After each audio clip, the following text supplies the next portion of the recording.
Ciao a tutti amici di Matto Scacco, eccoci subito pronti per vedere una nuova interessante partita. La partita che vi mostro oggi è stata giocata in Francia, a Parigi, in occasione del torneo internazionale Città di Parigi, dove si affrontano con il bianco il grande maestro Shirazi e con il nero la grande maestro femminile, nonché maestra internazionale Sophie Milliet. Allora, vi racconto un aneddoto. Il grande maestro Shirazi è stato protagonista di uno dei film più belli che io abbia mai visto sul, diciamo, tema scacchistico, che si chiama La ricerca di Bobby Fischer. In quel film c'è un frammento dove si parla di un grande maestro, Shirazi, che gioca in un parco lì a Manhattan, ed effettivamente è lui che interpreta se stesso. Chiusa parentesi, vediamo subito questa partita. Il bianco è un giocatore molto creativo che cerca sempre di sorprendere l'avversario con linee poco giocate e poco comuni. Infatti anche in questa partita non delude, gioca B4 immediatamente. Questa mossa prende il nome di gambetto dell'ala e l'idea è facile, l'idea è quella che il bianco vuole cercare di distrarre l'attenzione del pedone della siciliana dal centro e quindi al nero non resta altro che catturarlo. Ci sono diversi modi per continuare dopo A3, che è la mossa diciamo coerente con quanto fatto prima dal bianco, perché in caso di cattura i pedoni dati al nero servono per cercare di stabilizzare rapidamente, stabilire un fortissimo controllo al centro con il pedone 4 di 4. Come vedete qui, facendo una semplice fotografia della posizione, il bianco ha il controllo del centro, al nero è rimasto qualche pedone in più e un pedone in A3 che chiaramente non avrà un gran futuro.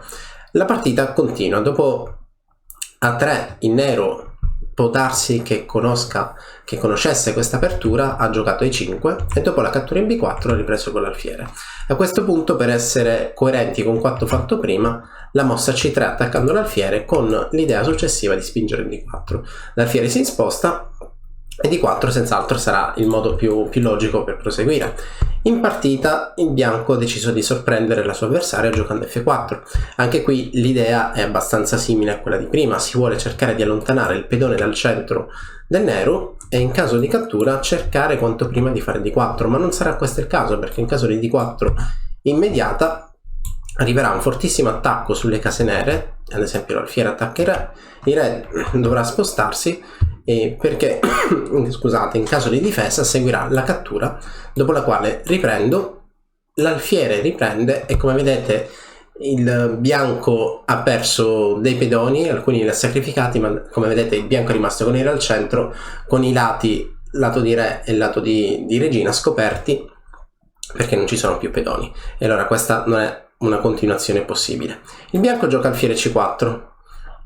L'idea è quella di giocare sulle case bianche, magari si vuole preparare un donna B3 in coordinazione con l'alfiere puntando la casa F7, che chiaramente è sempre ed è molto spesso un obiettivo, soprattutto in apertura. L'altra idea potrebbe essere che in caso adesso di alfiere H4 scacco abbiamo una casa libera dove spostare il re. Posizione molto creativa, complessa, ed è quello che vuole cercare di realizzare il grande maestro Shirazi, ma la sua avversaria gioca in modo molto convincente e dopo alfiere C4 decide quindi di restituire il pedone. D5 è una mossa molto logica, il pedone si sposta in una casa chiaramente controllata due volte dai pezzi del bianco, quindi il bianco deve accettare. Lo riprende di alfiere, a questo punto cavallo F6, con la semplice idea di rifarsi sull'alfiere centrale. Una mossa come C4 è vero che difende l'alfiere, però diciamo a prima vista non è un granché, potrebbe seguire semplicemente la cattura in D5, lui riprende e qui nel giro di qualche mossa non resta altro da fare da nero che aprire la posizione. Quindi il nero vuole cercare qui di aprire il centro, magari con una rottura in F5, però con calma, non abbiamo alcuna fretta da nero, e poi avere un controllo abbastanza forte sulle case nere. Dopo D5 il bianco ha catturato, il nero attacca con il suo cavallo l'alfiere al centro, l'alfiere si sposta in A2 e adesso è una mossa molto logica. Di fatto ci sono tanti buchi nella metà scacchiera del bianco, è una mossa come donna D3 e sembra essere molto attiva. Immediatamente stiamo attaccando questo pedone centrale. Vi dico anche che questo pedone, che sembrava già essere in presa, non essere difeso, non è possibile catturarlo per via della solita trappola. La regina bianca, la donna bianca si sposta qui, attacca il re, dopodiché ripiega verso il centro catturando il cavallo, e allora servirà un altro attaccante. Infatti in partita è stata giocata la donna in d3, e5 attaccando il cavallo, la mossa di Shirazi, ma dopo cavallo g4 qui pericolo, paura, i pezzi del nero si stanno avvicinando e coordinando contro il re bianco. Se intendi migliorare la comprensione del tuo gioco, allora vienici a trovare all'interno dell'Accademia di Matto Scacco. Donna 4, la mossa giocata, scacco al re, bisogna difendere, e come vedete le mosse del nero sono adesso naturali, perché qualsiasi difesa anche di alfiere, ma in questo caso di cavallo, è un pezzo che si sviluppa ed è un pezzo che facilmente potrebbe intervenire verso il centro. Cavallo F3, la mossa giocata. A questo punto è il momento di minacciare qualcosa di più importante. Come vedete il pedone in D2 sin dall'apertura, sin dalle prime mosse è rimasto un po' più indietro, non può essere spinto in D4, e adesso le minacce sono tante e sono concrete. Alfiere C5 vuole sicuramente giocare alfiere F2 scacco per obbligare il re a restare al centro della scacchiera senza possibilità di arroccare, e l'altra idea, chissà, potrebbe anche essere questo ingresso di cavallo in F2. Di fatto non si può permettere che un pezzo nero vada in F2 e torre F1 risponde alle esigenze del bianco. A questo punto, come sempre, nel momento in cui abbiamo completato lo sviluppo, abbiamo un po' di iniziativa, abbiamo anche una posizione favorevole perché il nostro avversario è rimasto con il re al centro, non resta altro che fare un respiro, arroccare. Adesso la posizione del nero è senz'altro molto più sicura, e poi con calma cerchiamo di gestire questo vantaggio al meglio. Quando il nostro avversario resta con il re al centro, l'apertura delle colonne centrali aiuterà sempre il vostro attacco. Infatti dopo la cattura in F4 la prima mossa da considerare è questa, una possibile cattura o comunque un attacco contro questo pedone, perché ci dobbiamo chiedere quale sarà il modo più rapido per aprire le colonne centrali, ed effettivamente la cattura in E5 risponde anche in questo caso alla nostra esigenza. Cavallo per E5 ricattura in E5, e adesso dopo donna per E5 sembra che qui il bianco abbia guadagnato un pezzo, ma in realtà l'idea tattica è questa. L'idea è cercare di evitare che questo re si possa allontanare. Questo alfiere in C5 non è difeso ma è immangiabile, altrimenti seguirà il matto. E l'altra idea è la semplice e famosissima inchiodatura sulla colonna centrale. Quindi adesso il bianco è realmente in difficoltà.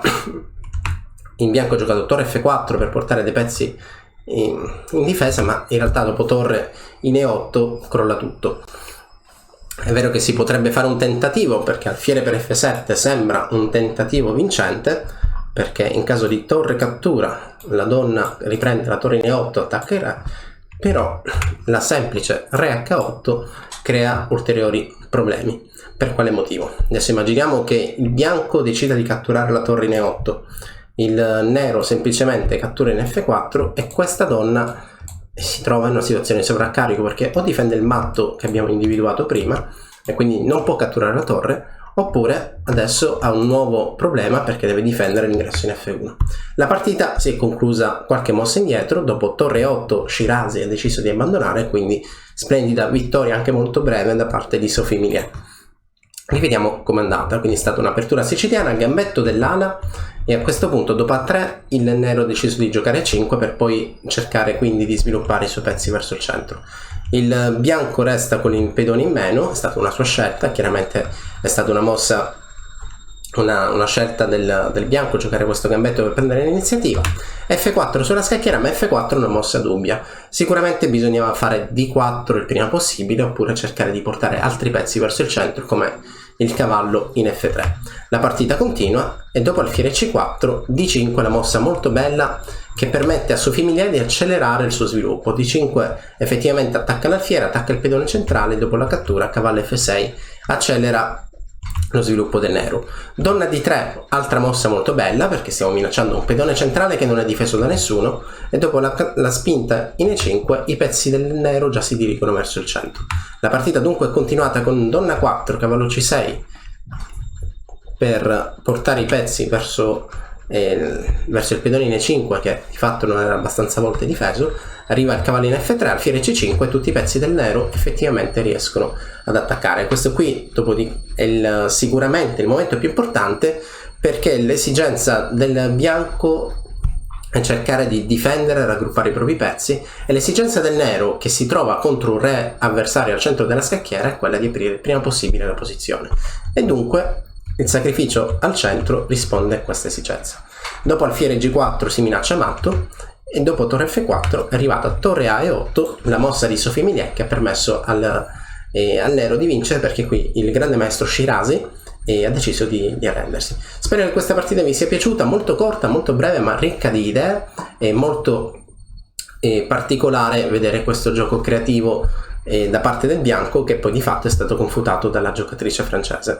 E ora, per continuare, che cosa posso fare? Beh, innanzitutto ti consiglio di iscriverti al nostro canale in modo tale da non perderti le nuove video lezioni. E poi puoi vedere il video che è stato più cliccato in questa settimana. Ci vediamo, ciao!